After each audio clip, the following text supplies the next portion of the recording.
అదే RTV app వార్తల్ని క్షణాల్లో చదివే అవకాశం ఉంటుంది. ఒక న్యూస్ పేపర్, ఒక టెలివిజన్ ఛానల్ మీ చేతుల్లో ఎప్పుడూ ఉంటాయి.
సర్కిల్ ఇన్స్పెక్టర్ గారు మా ఇన్ఫర్మేషన్ ప్రకారము ఇక్కడ మా రంప ఎరిపాలెం వచ్చి ఇక్కడ రైస్ మిల్లో కల్తీ టీ పొడి తయారవుతుందని చెప్పి ఇన్ఫర్మేషన్ వచ్చింది.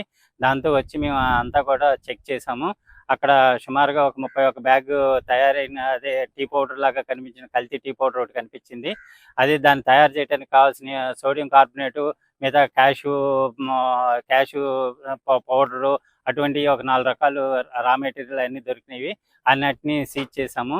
ఆ కల్తీ టీ పౌడర్ని తీసి శాంపుల్ ల్యాబ్కి పంపిస్తున్నాము. ల్యాబ్ రిపోర్ట్ వచ్చిన తర్వాత వాళ్ళ మీద తగు చట్ట ప్రకారం చర్యలు తీసుకుంటాము. ఈ విధంగా కల్తీ టీ పౌడర్ తయారు చేసే వాళ్ళ మీద జిల్లాలో ఎక్కడైనా ఉంటే కనుక మేము కఠినమైన చర్యలు తీసుకుంటాము. 31 బ్యాగులు తయారైనవి ఉన్నాయి. అది ఒక్కొక్క బ్యాగ్ సుమారుగా 40 కేజీల దాకా ఉంటుంది. ఇవి కాకుండా సెమీ ప్రాసెస్డ్ కొన్ని ఉన్నాయి, అలాగే స్మూత్గా ఉన్న పౌడర్ కొన్ని ఉన్నాయి. ఈ కాకుండా క్యాషు హస్క్ పౌడర్ బ్యాగులు అన్ని. మరిన్ని వీడియోస్ కోసం ఛానల్ ని సబ్స్క్రైబ్ చేయండి. లేటెస్ట్ అప్డేట్స్ కోసం వాట్సాప్ ఛానల్ ని ఫాలో అవ్వండి. ఆ లింక్ డిస్క్రిప్షన్ లో ఉంది.